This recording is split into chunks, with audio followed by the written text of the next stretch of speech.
For most of history, ordinary people lived closer to the edge of survival than we can imagine.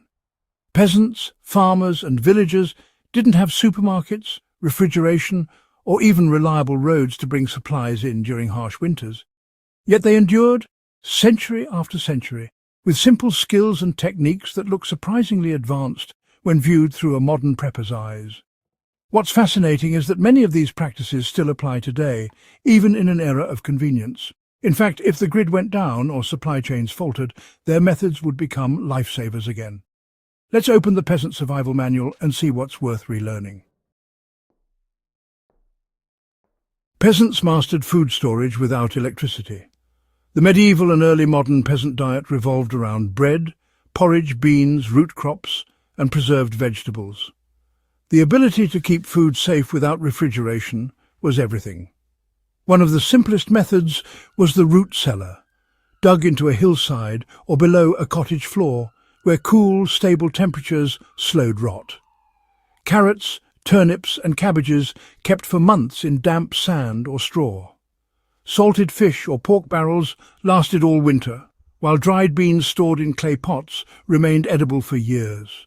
Today's prepper can apply the same principles. Even a basic in-ground pit lined with pallets and straw can act as a food cache. Fermenting sauerkraut or pickles in brine creates probiotics while preserving harvests long past their season.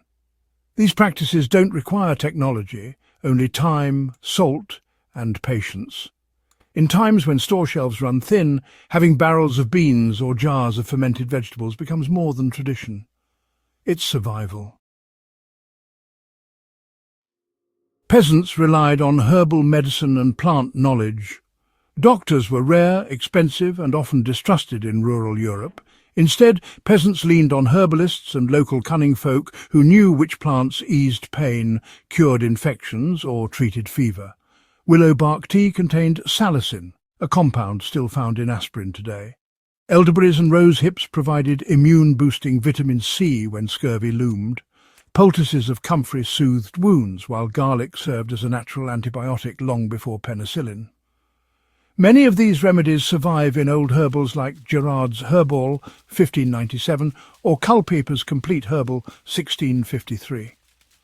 For preppers, the lesson is clear: knowing your local flora matters. Stockpiled medicine may run out, but willow, garlic and yarrow still grow wild. Learning even a few plant-based remedies can bridge the gap between injury and recovery when clinics are out of reach. Peasants turned waste into resources. Nothing was wasted in a peasant household. Ashes from the hearth became lye for soap making or fertilizer for fields. Animal manure was gathered, composted, and returned to the soil to keep crops growing. Broken tools weren't discarded but reforged or repurposed. Old clothing was patched until it became rags, then woven into rugs or stuffing for bedding. This relentless frugality has direct relevance today. Modern prepping often emphasizes stockpiling, but peasants remind us that renewal and recycling are equally critical. Homemade lye soap, compost heaps, or even biochar made from wood scraps can stretch resources indefinitely. In survival scenarios, the ability to improvise from waste is more valuable than any gear catalogue. You know, peasants practiced stealth gardening long before anyone ever gave it a name. Back then, land was usually in the hands of lords, and ordinary folk faced all sorts of taxes or restrictions on what they could grow. So, many quietly did what we'd now call guerrilla gardening. They'd scatter fruit pits and nut seeds along roadsides, hedgerows and stream banks, building up these hidden food supplies well outside the manor's control.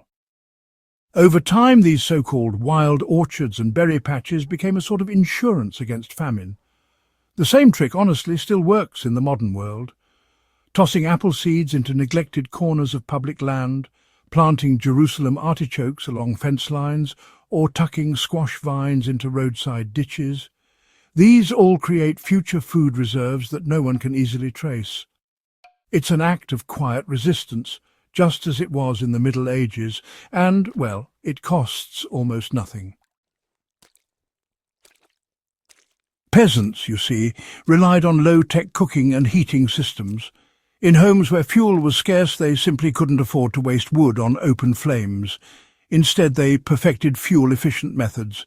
Clay ovens retained heat long after the fire died, baking bread and warming the room simultaneously. Communal ovens in villages meant fewer fires to feed and safer use of resources. In some areas, peasants mixed dried manure or peat with twigs to create slow-burning fuel that lasted longer than wood alone. For preppers today, rocket stoves, clay ovens, and thermal mass heaters follow the same logic. They use little wood and keep heat stored in stone or clay. The lesson is timeless. Conserve fuel, build efficiency into your fire systems, and use heat for multiple purposes. In winter grid-down scenarios, this could mean the difference between comfort and collapse. Peasants developed community survival as much as individual survival. One peasant family rarely survived alone. Villages relied on collective action, shared grazing commons, communal water mills, cooperative harvests, and defence pacts. Mutual aid wasn't just a philosophy, it was a necessity. When wolves prowled or bandits threatened, peasants responded together. When crops failed, neighbours pooled what little they had to keep children alive. This is perhaps the hardest lesson for modern preppers who often dream of lone wolf independence. The truth is that medieval survival was built on trust networks, bartering, and shared defence. A prepper group with skills spread across herbal medicine, blacksmithing, animal care, and defence is far stronger than any stockpile guarded in isolation. Peasants worked with the rhythm of the seasons. Unlike our modern society, which expects strawberries in winter and tomatoes year-round, peasants lived in strict cycles of planting, harvest and fasting. Winter meant preserved grains, salted meats and dried beans. Spring brought nettles, sorrel and early greens. Autumn feasts celebrated abundance because everyone knew scarcity was coming. For preppers, relearning seasonal eating can reduce dependence on fragile supply chains.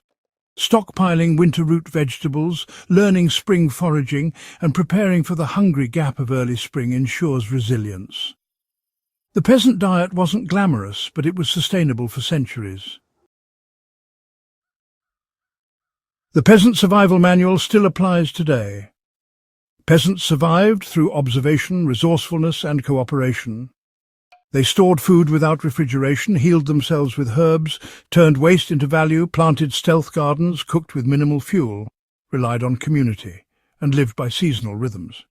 These aren't just curiosities for history buffs. They're blueprints for resilience in times when modern systems may falter.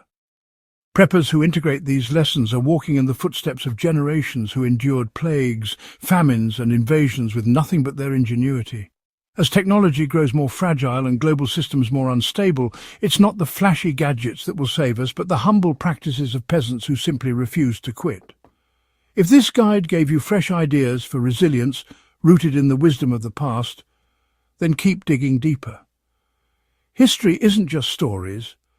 It's a survival textbook written in the struggles of those who came before us. Make sure you subscribe to Backyard Wisdom for more forgotten knowledge, and share this video with others who need to see that the simplest skills are often the strongest shield against uncertainty.